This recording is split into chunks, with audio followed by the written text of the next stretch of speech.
about it. Yeah. Wanna know what's on your mind, yeah. I'll chirp about it every Tuesday night. Wanna know what's on your mind, on your mind. Oh, welcome, Bob, Mike, and Claudio. Oh, yeah. What an intro. Mr. Ian Bamberger, Nice. folks. Ian Bamberger. Well, folks, welcome to Chirp About It Live. You're tuned in to Chirp About It Live. I am your host, Pat Sainville. We're broadcasting on the City World Radio Network in the great city of Manhattan, folks. Great city. We do have a spectacular show for you this evening. We have great guests in the house, all right? We have some great storytellers, directors, and actors, and everybody else. In fact, we have Indies film directors in the house. Mott Haven is the name of the film. And we have Michael Domino in the house. Welcome, Michael. Hey. Thank you, Pat. Thanks for having us Oh, on. my pleasure, my pleasure. We also have Robert. You're going to have help me with the last name, Michael. Robert. Millet. Just like it looks. Okay, let's get that. Is that Polish? Milletnich. There we go. Croatian. All right, I got it correctly. I apologize about that, but I'm It's sure okay. it's a tongue twister. Well, welcome, by the way. Thank you Happy very to have you here. We also have Claudio. Balatnik. Am I correct? Belante. Balante. Ciao, ciao, All right, guys. see, I gotta, Thank you I for gotta having brush me. up on my my foreign names here, you know. But nevertheless, I'm happy to have you gentlemen in the house, and we are going to have a great time with you guys. We're going to hear you Yes, all sir. three of you guys chirp about your stories tonight. Yes. So we can't wait for that. Also, folks, if you'd like to call in with your New York moments, thoughts, or opinions, or if you have any questions for the panel, please call 646-690-2976. 646-690-2976. Call in to chirp your New York moments, thoughts, or opinions. We'd love to hear from you. All right, with that, we'll just cover some local topics as we normally do, Ian. Sounds good to me, Pat. And then we'll break it get down. to our guests. We'll get to our round of chirp first, and then we'll get to our guests. Oh, yeah. Also, we can't forget Joe Hendricks in the house. Joe, he's not on the mic, though, but Hey, Joe is Joe. in the house. We love Joe. And we also like to thank Jade, our engineer, who always keep things together here at the station. We love you, Jade. Thank you. All right, I'm just going to cover some local topics. And then, please, gentlemen, feel free to join. These are topics that I normally read, or I usually read every day. I read about 5 different papers every day. And, I kind of like just write down these topics after the stories and then kind of bring them up on the show, and we discuss them. All right, first off, there's a very sad one that, I keep reading about. I didn't want to bring it up, but past few days it's been coming up. It's this young lady, teacher from Staten Island, who was murdered by her estranged husband and his girlfriend. And you know what pisses me off more is because there are children involved. There are, in fact, 8 children who are involved. Now, we have a mom of 2 who's dead, and we have a dad who and his girlfriend are obviously locked up, and they're probably going to spend the rest of their lives in prison. And apparently this dad's girlfriend has 6 children, little children, and it's really sad. 2 children lost their moms, without a mom now, and then they're going to have a dad who's going to rot in jail. So what happens to these kids? It's really sad. Did you say they were a part of it? No. Not the children. Well, the husband and his girlfriend. Yeah. And the interesting thing about this I don't know, this twisted story is that this young lady, this teacher, in fact, her name is Janine Karamata, if I'm pronouncing it correctly. She in fact set her husband up with this lady, who in fact was a former babysitter for them. And what happened is that this husband, she was just trying to get rid of the husband. She was trying to keep her husband busy. So she actually set this man up, her husband, with this babysitter because he, I guess they were in she's in an abusive relationship. He was abusive, and he was stalking her. So she decided to set him up with the babysitter. What a twisted story. But you know what? What pushed her to that point? Maybe she was really afraid of this man, and she had nowhere to run to. And because of that, she pushed this man towards another, to another person, and they both ended her life. That is, it sounds Crazy. like a horror movie, man. Crazy, yeah. I didn't want to bring it up, but then I find myself, it's all over the headlines, and I keep reading about it, and it's just disturbing. The more I read about it, the more details that come out, it's the story is just interesting. I didn't know that she actually set them up because he was abusive and she was trying to get rid of him, push him away, try to keep him busy. I guess I don't know, in sex or whatever. I don't know, but it's just twisted. I'm just so saddened about the kids. That's all I can say. It's the kids that really bother me. The kids, mom's dead, dad, and the other two parents are in prison for life. Wow, I would. I mean, they burned her to death. They burned her to death. Yeah. All right, they burned her to death. I mean, I just can't. The unthinkable. They better be in jail for life. Oh, it is. It's so. Again, my condolences go out to this young lady's family. No one deserves such a horrific act, especially when it's done by someone closer to you.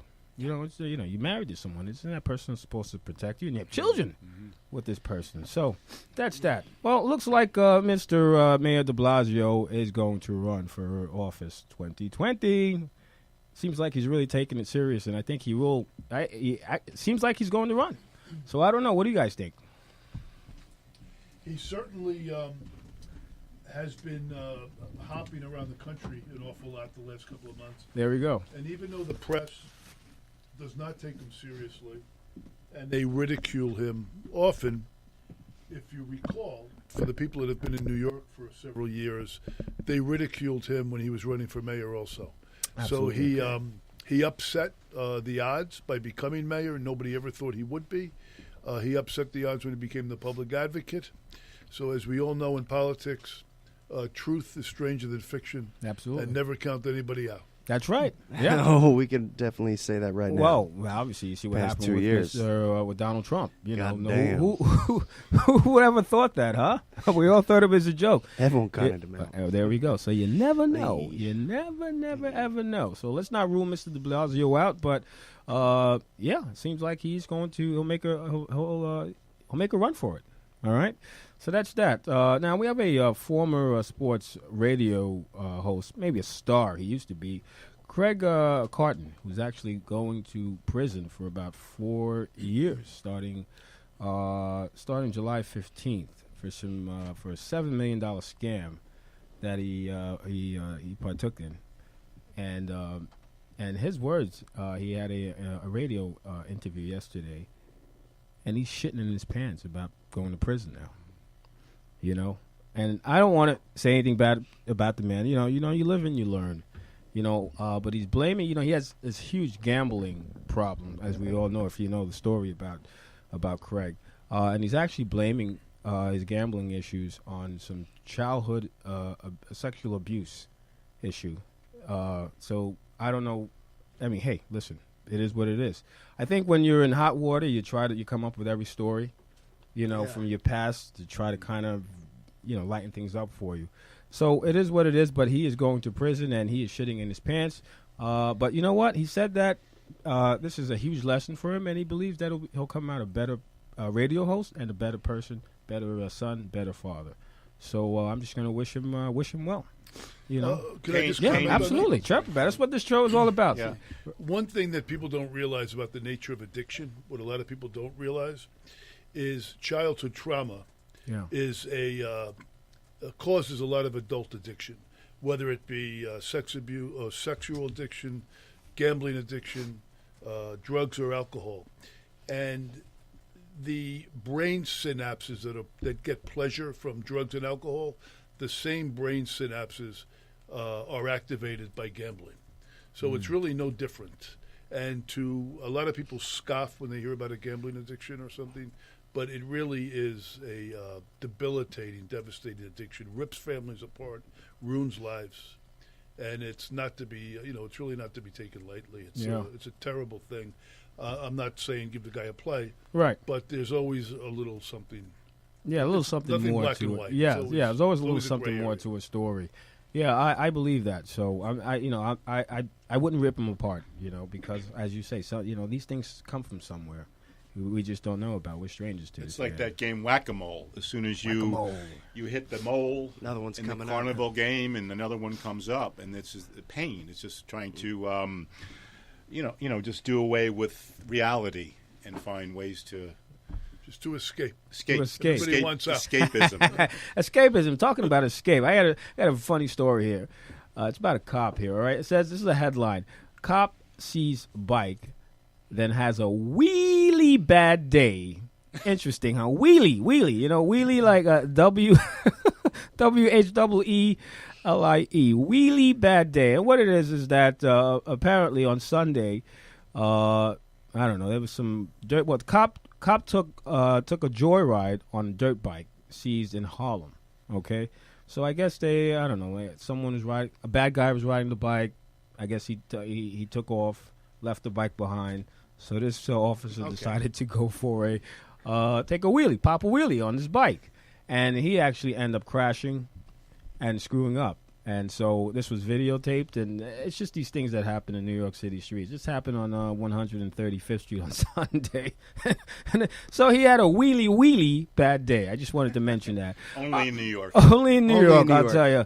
Oh, we're going to hear a lot about New York You think, in just you a think little that bit. cop kept his job? Well, that's a question. Now, you know, my question is that Probably. appropriate for an officer to do? No. And I suspect, in fact, Robert, you are an officer. I'm a retired officer. A retired Yeah. officer. Okay, what do you think about that? I think the guy. I saw the video. The video is going viral. Yeah. And I would be so humiliated if I was that man. He doesn't know how to ride a motorcycle because he didn't pop the wheelie on purpose. Okay.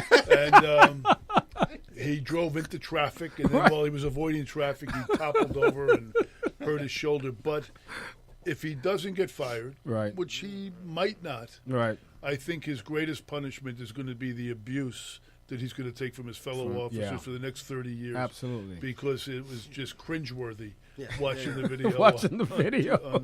I actually cracked up when I said the stuff you hear and read about in this city, boy. I'll tell you. Only in New York, as you just said. You just said, Michael. All right, I'll lighten things up. I'll just cover one local topic, and then we'll just go into our round of chirps. All right, New York City Auto Show is starting this coming Friday, next week, the 19th. So, gear up at the Javits Center.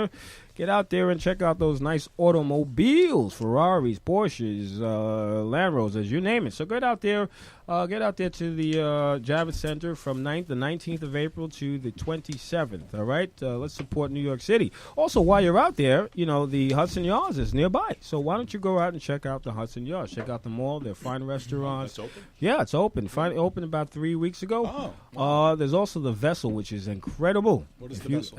It's this huge work of art where there's like stairs you can climb up, and I don't know how many feet. It's beautiful though. You got to see it. It's just amazing. In fact, Vessel is a temporary name for this piece of art. They're actually looking for a new name, and they're taking suggestions. I just don't have the information in front of me, but I will mention it on my Saturday show. But get out there, to the Hudson more like Yards. A stairway. Yeah, it's like a stairway. It's gorgeous, though. It's really, really beautiful. Yeah, That's my name. Put it in. Like a robot face. Yeah, it's a beautiful work of art. So again, folks, get out there and just have fun, support the city, go to theater, go to the Hudson Yards, go to the Javits Center, and partake in this great city. All right, that's what we do. All right, with that, I think it's about that time to give New York City and New Yorkers the voice that they deserve. What do you say, Ian? It's time to chirp about it. All right, Pat. folks, these comments you're about to hear are real comments from real New Yorkers, your mothers, your brothers, your sex partners, your train conductors, your police officers, your whomever. Jade, give us some of that tune.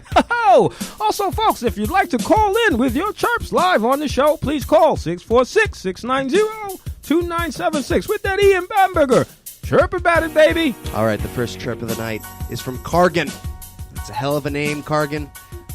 From Prospect Heights. Cargan from Prospect Heights. Attention, New York City joggers.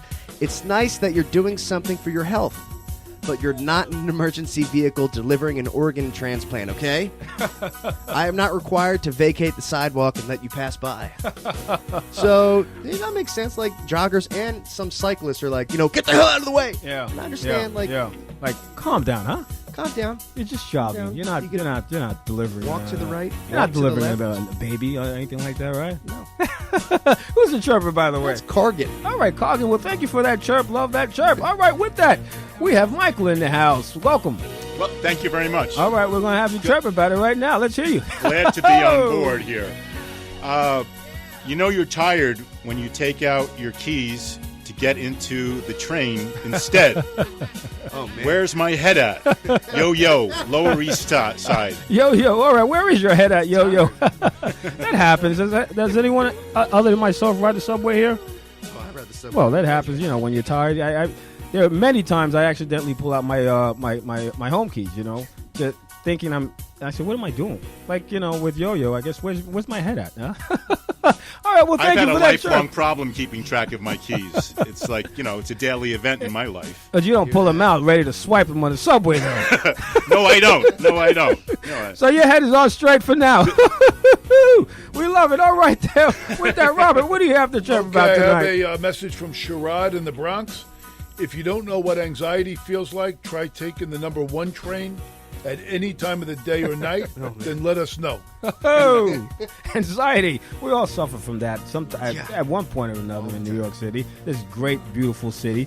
Well, thank you for that chirp, Robert. Who's the chirper, by the way? Sherrod from the Bronx. All right, Sherrod, boogie down. In fact, we have Mott Haven boogie down here. All right, we're going to talk about Mott Haven in a little bit. So, Bronx, big up. All right, with that, Ian Bamberger, what do you have? Yeah, moving on here. We have Joseph from Midtown. And Joseph has to say this. On my way to work the other day, the subject of congestion pricing came up in the elevator with a dear elderly woman.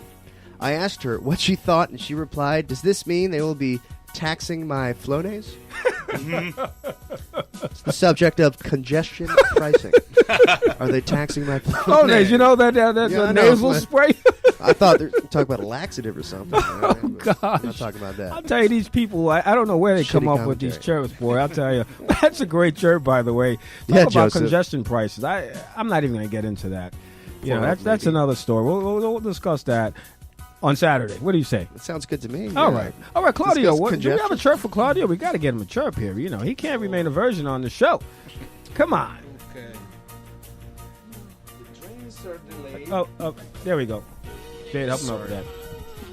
The trains are delayed, and there is someone singing a terrible rendition of a Bob Marley song. Please stop. Mike from Brownsville. All right, please stop. Come on, it's pleasant, to hear somebody singing in the subway. Do you know a Bob Marley song right at the top of your head? Of course, man. Let's give it a shot. Ian, why don't you give him let's help him out here a little bit. What we're gonna do, like,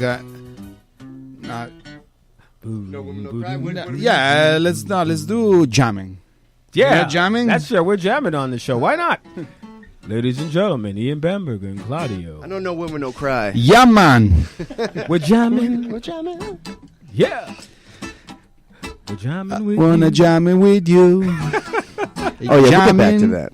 We'll get back to that. All right, let's get back to our show, but that's a nice try, Claudio. We love it, huh? We're having such a great time. I love Jamaica. Never been, but I love it. Come on. Obvious reasons. I love it. Oh, gosh, for the show. All right, Robert, you have a chirp? Mike, I'm saying Robert. I'm so excited right now. Yeah, I read mine already. Yes. Oh, you did yours? Yes, all right. Yes. All right, Robert, what do you have? We're going to do one more round of chirps, and then we'll take a break. All right, this is from Piero in Sheepshead Bay. I totally understand what he's chirping about.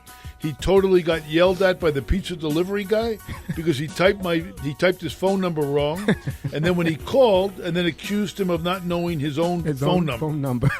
Right on, Piero. I've been there, brother. You've been there before. Yes, wait, sir. have you been? You weren't the one like shouting at the person. No. But So I've had at. angry delivery people. Oh my gosh! Like what? What? Give us an example. Because I always have to tell them my intercom number, and they never have the patience to listen. I see. They rush me, and then they wind up hovering downstairs. Yeah, and you they know get this annoyed. is New York. Everyone's in a rush here. Absolutely. Everyone's like speedy. All right, with that, Ian, you want to do one more chirp? Oh, I'm before we out of take a chirps, break? sir. You're at a chirp. Oh, I have another chirp from All right, an let's do anonymous it. person. Let's do it. Let's do An it. anonymous person in Bed-Stuy, Brooklyn, where you're trying to buy some chips, and then someone is shot right outside Wow. your deli. Hashtag Brooklyn. Ooh, well, that's not good. Never No, that's wanna not hear good. That kind of chirp. Hardcore chirp. The person expired or what? Nope. From what I've read, the person was Really, carted really off in sad. an I ambulance. really don't know what's happening with this gun. Someone's got to have a way with these guns on the street. I just don't know what. I don't know. Did anyone have an idea, Hill? What's Water guns for everybody. Yeah, water guns. That's right. There you go, Claudio. You know what? That should be like a hashtag. Water guns for everybody. Seriously. We should just all get along. That's yeah. I say screw guns, period. But you know what? if I had a choice, I'd go with Claudio's suggestion. Water guns. A lot of illegal guns in this country. I mean, if so you it's feel the impossible. urge to point something, get a water gun. Shoot water. I mean, come on. Let's not spit out bullets, because life is precious. I don't think people really understand that. They let anger get to them. There are good people who are in jail because they let anger, they let the best of something, the evil, get to them, and they rot in jail, and then they realize, oop, I made a mistake.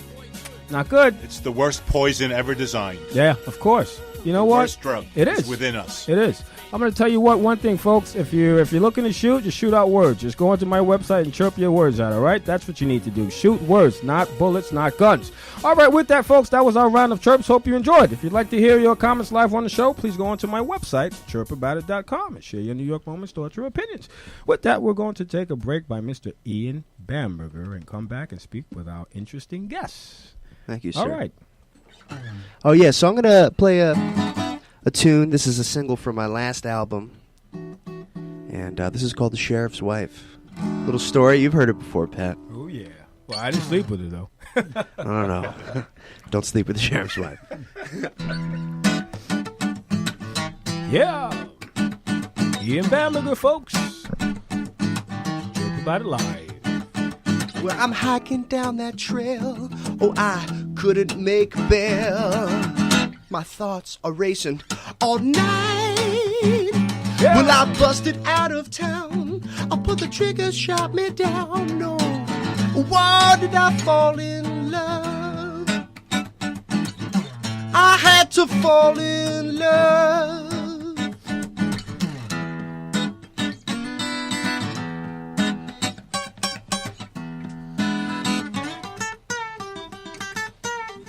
Well, the hour's getting late, so I jumped the front gate to get one last look at my lady. Woo. I saw her through the window and I decided it was time to go. Why did I fall in love? I had to fall in love.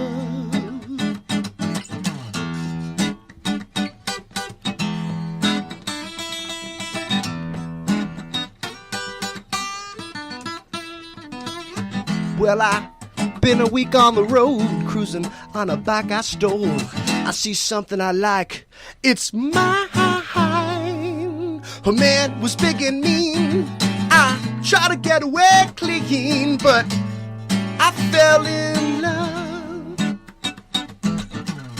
Why did I fall in love? Yeah, well, he wants to take my life. No, she wants to be my wife. Yeah, I fell in love with the sheriff's wife. Oh, with the sheriff's wife. Oh, with the sheriff's wife. Oh, yeah.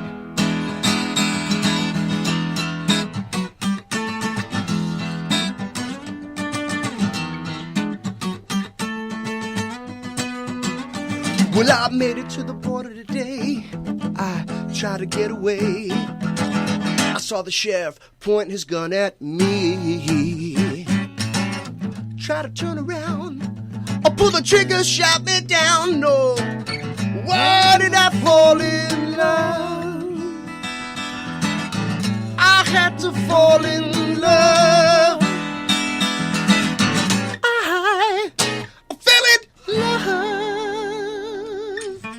Woo-hoo.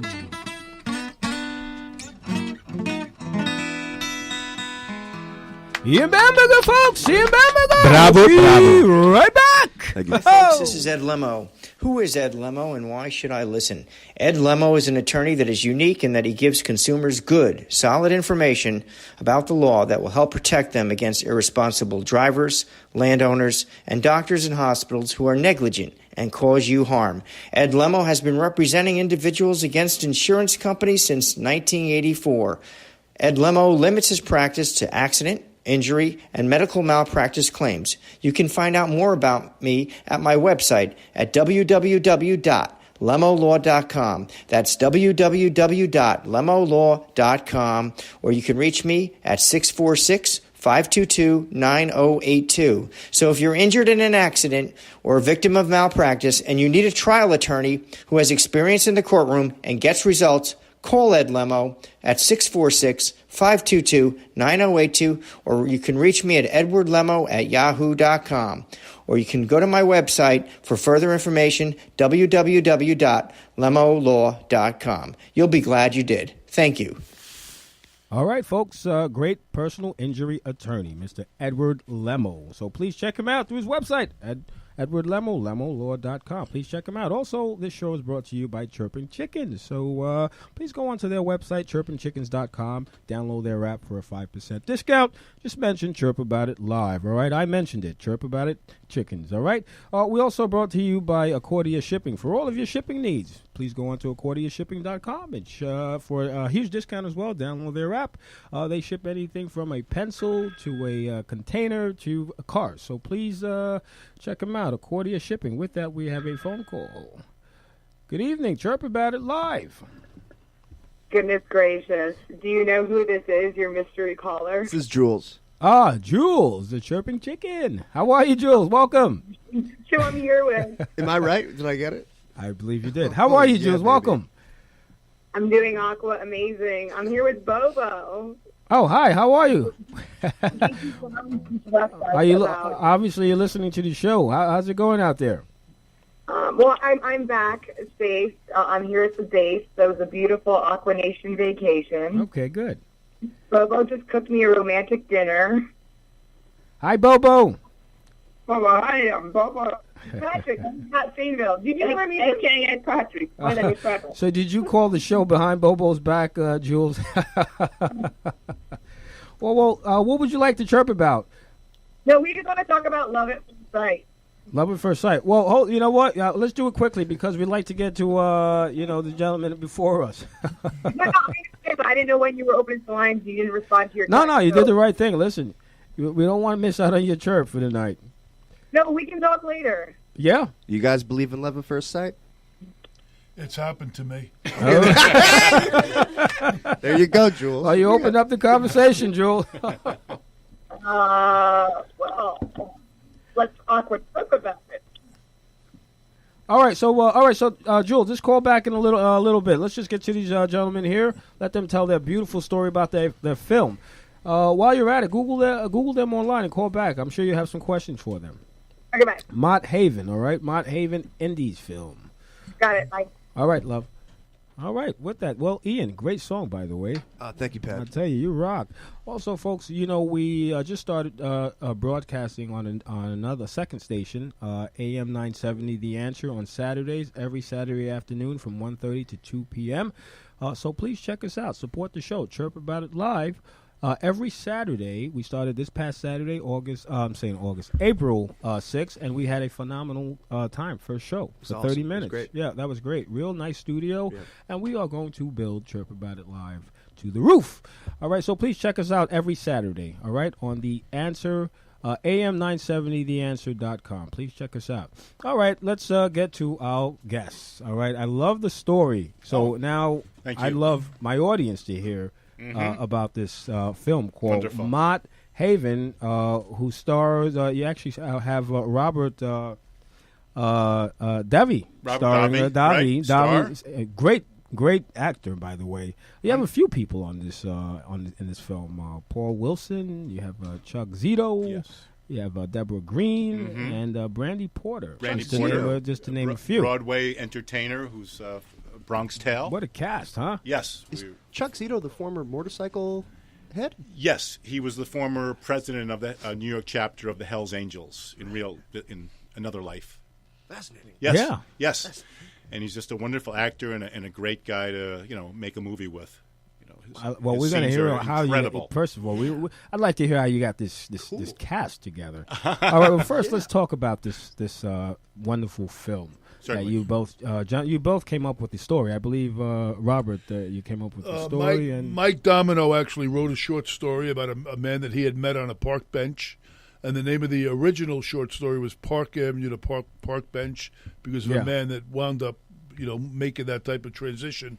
And then we just sort of worked with that premise, and we based it on loosely based on another man that we knew, and we came up with this wonderful story. And we met Robert Davi at the Buffalo Film Festival, where we had shown our last indie film, and the minute we laid eyes on Robert Davi, we knew he was the guy we needed to play Radio Man. Oh, beautiful! Wow.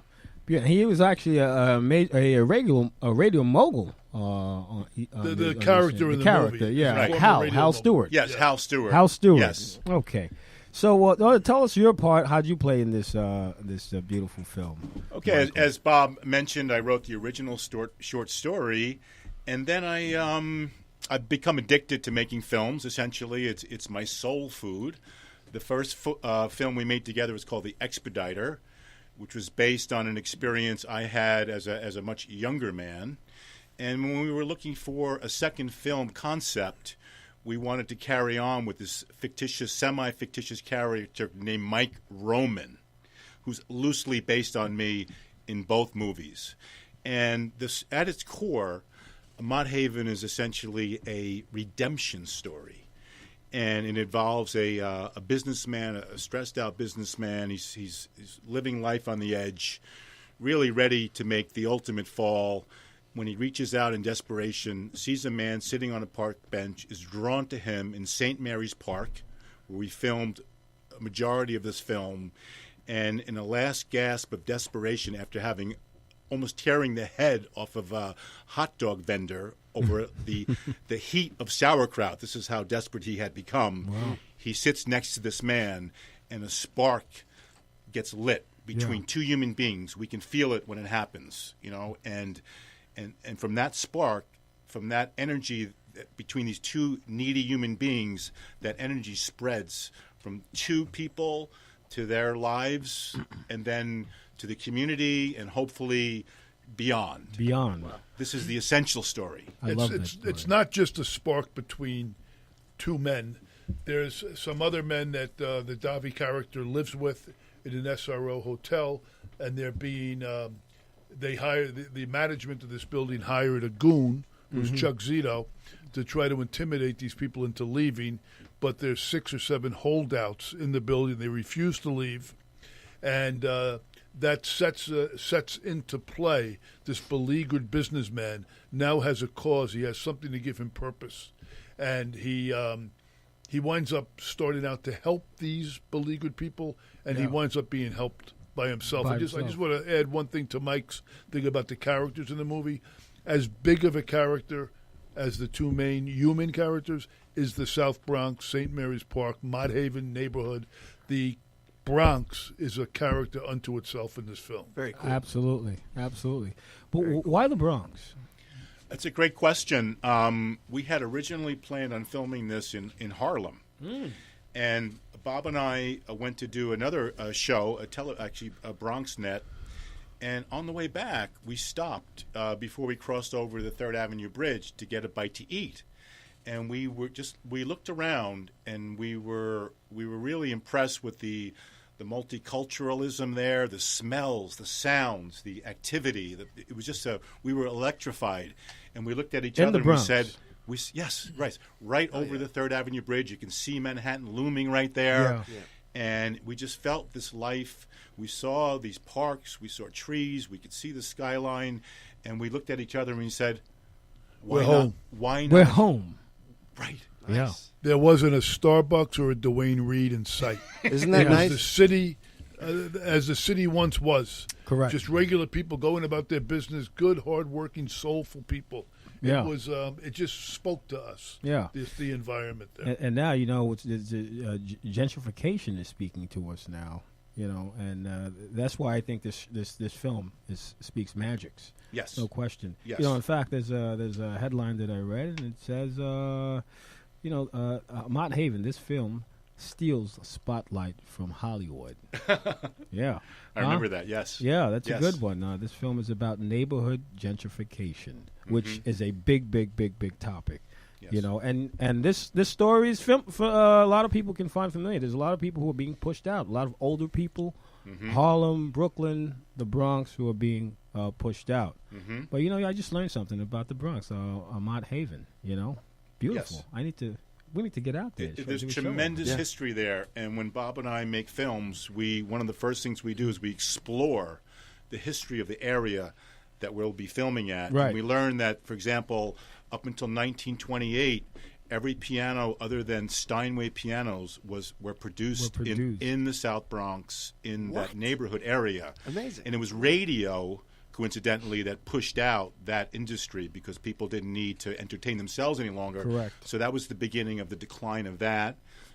Jordan Mott, who bears the name of that community, was in metal business, and before that, the Morrisanias farming, and also, believe it or not, the penman of the Declaration of Independence is buried in St. Anne's Church, one of our filming locations. He had the best handwriting of the whole crew, so they said, "You write it," and he signed it. And his crypt is there, and it's a wonderful scene. The crypt is in the movie. The crypt is in as the movie. well as Yes. a little education on Bronx history going back 300 or 400 years in a very entertaining way. It's not like going to your 6th grade history class. It's very entertaining. Well, I can't wait. What to is this see the man's show. name? John Morris. No, John Morris. Governor. Who became Governor Yeah, Morris. it's actually a man's name, Governor. Not that he wow. was, yeah, it's Oh, a it's his name. name. It's Same- like a British name or something. Governor, yeah. Yes, Powerful Governor. name. His name is Governor, and there's a plaque right there. It says the penman of the Constitution. And we have that. We captured that in a scene with Robert Davi and Paul Wilson. Paul Wilson, yes. When Robert Davi was trying to get Paul Wilson to open up his eyes to a larger life. Yeah. You know, look around. Look around. Yeah, Look actually, around. I saw a clip of that film. I wish we could show it here, but we don't. But guys, take a look at the clip. It's all over the internet. It's a really good. That's a good part of the clip. You know, when they're both men on the park. He says, "You know, you're asking a lot of questions." It was cool. You know, it's a good part. Good scene. Now, how long is this film? It's a 90-minute film. It's a 90-minute film. Yes. And when is it coming out? I hear it's coming out very very shortly. Claudio, would you like to address Claudio. Claudio? Claudio's We gotta not get his- chirping much Claudio tonight. is- We'll get to you. You know, we all have parts in the film. Oh, yeah, of Claudio course. actually has the largest part. Oh, really? All right, so as Claudio, Yuri, please. a Russian gangster. He's the scariest guy in the movie. He's a He's wonderful scarier actor. than Chuck Zito. Go ahead, Claudio. No, yeah, I'm a actor and producer. I got involved by Robert Davi because we made like a few projects together before, like a couple of films and couple of music videos that I produced and I was acting in also. So he called me basically to play this Italian waiter. You know, and he said, "Oh, the director Mike Domino is gonna call you." You know, with a voice like this. And I spoke with Mike. He tells me about the story, and I really understand that it's a role that I played in a previous film Yeah. with Robert. So I tell him, Mike, I want to play the Russian gangster, you know. And he said, yes, would be good, but we have to ask Robert, you know. Then Robert say, no, it's impossible. It cannot be Russian. He's Italian. He's you know? Italian. Then they speak, and then like Robert called me. Do you really want to play the Russian gangster? I said, yeah. I said, okay, send me an audition. Audition. Okay. Yeah. And you I played the sent him, Russian and guy. he said, okay, you're in. All right, we got to hear this character I was going right to say, now. please give us some Yeah, Russian. yes. Yes, I tried basically to do this kind of accent, but now it's very friendly because we are in radio. But in film, it's more menacing. Well, me and the No, I couldn't tell. I couldn't tell the difference. I can take guitar and break in his head. See that? That's not Really? nice. Great. It's dangerous. Huh? Hi, Vladimir Putin. So, other than Claudio, and you have Robert Davi and Paul Wilson, how did you come up with the rest of the crew? You know, you have two other young ladies as part of the cast. How did that come about? Well, I went to see the Bronx Tale play on Broadway, and I'm watching the whole cast, and I'm saying, you know, I could probably cast our whole film with Yeah. all of these wonderful actors. Absolutely. So I took that playbill home with me, and the very next morning I started to look up all these people. You got to work. And contacted their agents, blah, blah, blah. And we got wonderful, beautiful Brandy Porter. She plays a scene with Chuck Zito. We have another actor from Bronx Tale. And then you just it's kind of like a street level thing. You just go out there and you just make cold calls. You call agents, and if you get lucky, you get through. One really interesting story, Robert Davi had a specific actor in mind for the for what we call the tribe, or the people that were who were being threatened within the building. We could not find the actor. I sent him a host of pictures. He shot them all down. So I said, forget it. I went walking the streets of New York City. I went down to Union Square Park, and I looked around and I saw the guy, and I said, "Excuse me." He was a chess player. Professional chess. Union Square Park. Union Square Park. I know. Union Square Park. Yeah. And I looked at him. He said to me, he says, "Hey, buddy, you want to play chess?" And I said, "No." But I said, "Would you like to be in a movie?" Just like that. And that was his name. That was it. His name is Douglas. Only in New York, folks. Douglas Miller. Fate. Isn't that interesting? So he's in 3 or 4 scenes. And he's a natural. And he's a natural. That's interesting. I like you. You know, I like the fact that you just pick up and go. That's good. Yeah. You and I, we could probably do some business together. I like your style. Thank you. You go out and just scout talent. I know one direction, but we function. A big message in this story is teamwork. Yes. And people working together. Yeah. People strengthening one another. So the movie mirrors the actual film mirrors the creation of it. Yeah. Because that's how there's no one in charge in this movie. Correct. It's all done by group affiliation and checking. It lengthens the process. It frustrates the process. But I believe creativity comes from this chaos. Yeah. Yeah. No, I totally agree with you. That's we don't only chirp about things on the show, but we also learn and teach on this show, and I'm sure everyone's learning from you guys right now, as you just met. Team. It's a teamship. Yes. Teammanship. I say this is it's a making a film is a we project. Yeah. There's no I and we. Right. There's no I and we. That's what that's the message tonight. There's no I and we, because you guys certainly are putting out a great product. So again, when is this film coming out? When can people find it? Where can people find this great film? Why don't we have Claudio? Claudio. Now we're still in finishing the post-production. Okay, yeah. So we got a month and a half / 2. Okay, yeah. To have the finished product, and then I don't know. We might try the festival route. Festival. Okay. All right. Well, that's. Can we speak a little bit about score? You want to introduce? Yeah. Exactly. We have this a is very exciting. great artist is going to do our score. Is DJ Tony Touch. I'm sure you guys know him. Yes. So we're very excited because, he has that kind of sound of urban Latino. Yes. That is the Bronx. The hip hop, the jazz, all these background, and he watched the movies, very enthusiastic, and he come on board. I love that. Yeah, I love that. So what's next for you, gentlemen? After this project, wow. I know you worked on the Expediters. Yeah. That's about 2 years ago. Yeah. 2 years ago. 2 years ago. All right, tell us about that. What was that like? I know you two. I don't know if Claudio was part of that. Bob can narrate that one. He's the Expediter was a coming-of-age story set in 1976, and it involved a young kid on the fence, graduates from high school. He's a little mixed up, gets in a little trouble.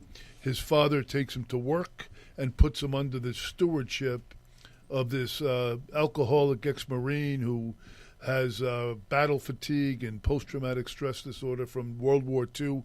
But under his tutelage, this young man or young boy becomes a man over the course of one very busy summer, where he sees more than probably kids that age should see. Or hear. I hear that. All right, so what's next after Mott Haven? Are you heading to Harlem? Or we're heading to Montauk. We're heading to Montauk. Go ahead, yes. Mike. Yes. Okay, so we do have a script, a first draft script, and we're going to begin the process of hammering that out as a group, and which entails putting a lot of sticky papers on the wall. On the wall, yeah. As we move scenes from scene to scene. So just basically it is it revolves around a private investigator, a character loosely based on Bob. Mm-hmm. And I refer to myself in real life as a PI tag-along. Got you. Because sometimes when I don't have anything going on, which is not a lot, he'll call me up and he'll say, "What are you doing?" "Nothing." "You want to go for a ride?" Yeah. So which means, do you want to go on some private investigations? Okay. So I've learned that part of his life. So we've developed this character who we're calling Bobby Fallon. And Bobby Fallon is a New Yorker. He doesn't like to leave Manhattan at all. So he gets coaxed like out me. of yeah, right over those bridges. Like, yeah. I don't want to Can't go get there. me out. I don't Can't want to get go me out there. of the city. Everything I need is right here. Yeah. So, and that's pretty much Fallon's life.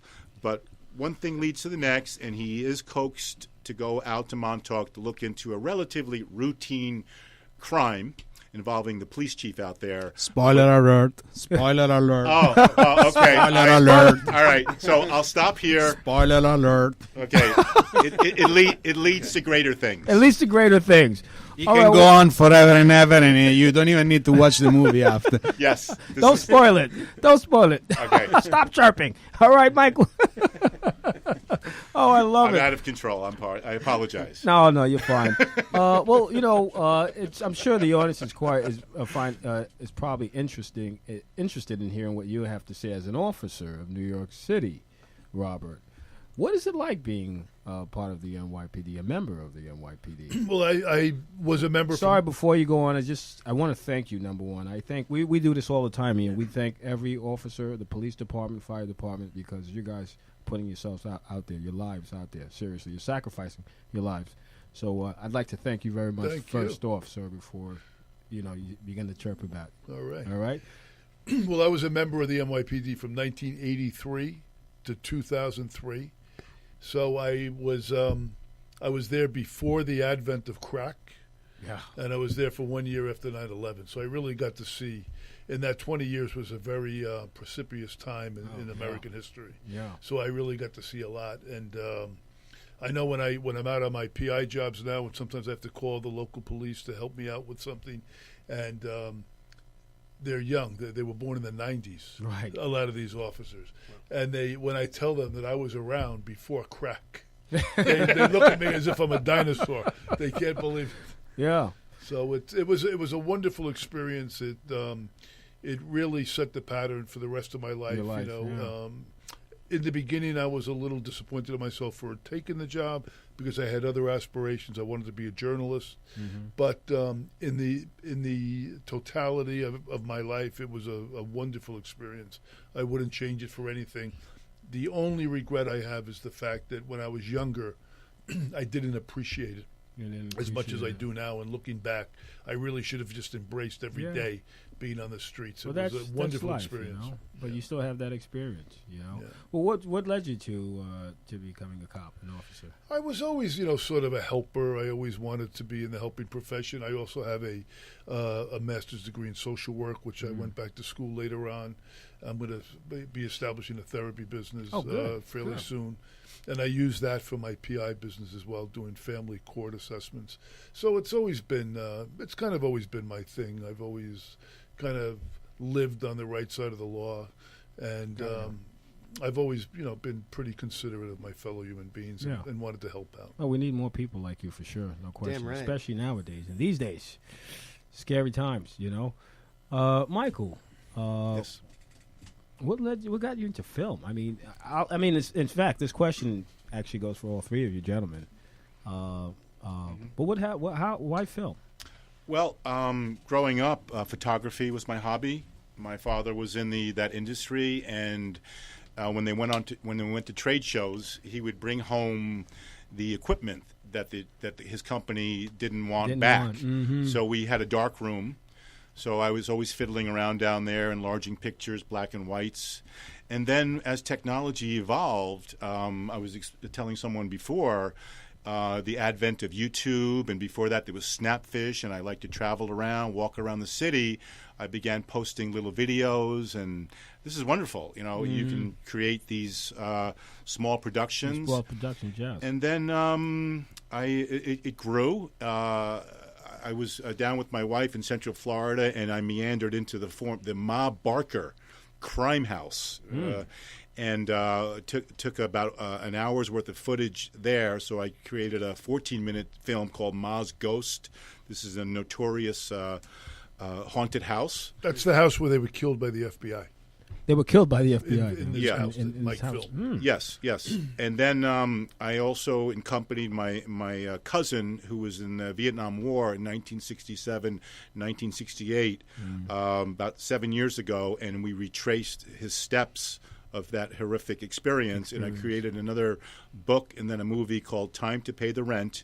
And then we decided to up the ante and create a 40-minute expediter. And essentially, this is what I do. I do have a day job, and I'm in the plastics recycling business. Oh, very good for the environment. Yes, very good. And we've actually worked that into your film, into Mott the film, because our man Mike Roman, that's his business. Yeah. That's the factory. That's Paul Wilson's character. Cool. Paul Wilson's character. So we felt that this theme could be explored. Yeah. Not in your face, but it's in the background, and it does raise awareness to a very, very prominent issue facing the world now. A lot of hidden messages in this film. It's multi-level. That's right. Indeed. Yeah, I love that. Thank you for saying that. Oh, yeah, I love that. Diversity and everything else. All right, Claudio, please tell us your involvement in film and entertainment. I heard a little bit of production here. You do it all. Yes, I started back when I was living in Italy. I started acting school. Yeah. I was acting in some film over there, some theater, nothing crazy, Right. But I developed basically this business together with a friend of mine that we started basically promoting parties, promoting events. And we ended up to do it worldwide. We was working a lot with the United States. So we decided to move here. And once I moved here, these movie things, it picked up a lot because a friend of ours basically is very prominent actor and producer in Hollywood. He had the same background, Right. So we was basically organizing parties and events together worldwide. So we ended up making this film called Club Life. That's where we met Robert, that is talking about promoters and clubs. There's a story happening in New York City. It was a very fun movie. We had Jerry Ferrara, Turtle from Entourage. Yeah. We had Busta Rhymes. We had Robert Davi. We had Jessica Zor. She was one of the actors from Gossip Girl. That's where it started. That's what all started. And that's when I stopped with the nightlife thing, making a movie about it. And then project came after that, and I ended up producing 8 films. Beautiful. And then I met these guys, and I help out with the production on Mott Haven also.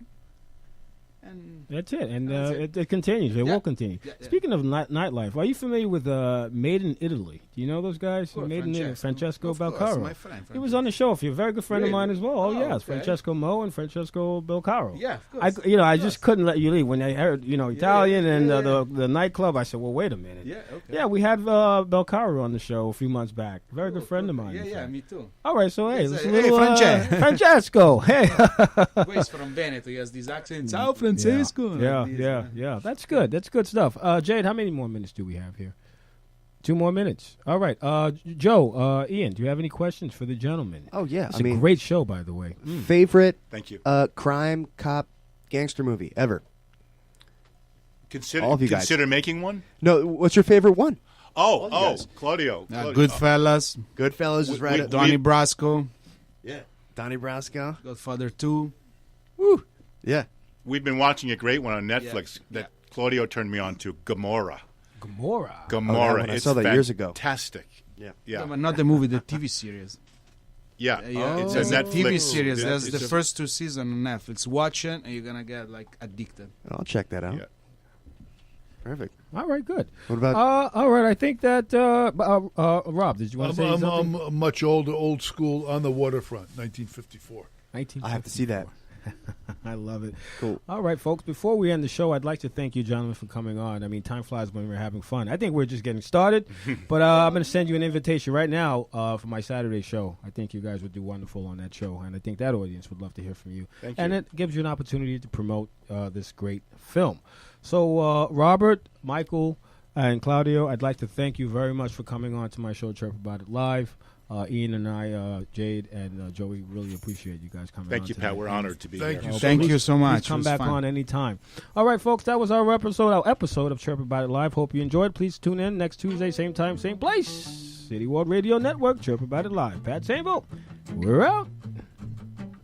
When it comes to providing guide dogs for people who are blind or visually impaired, one national organization is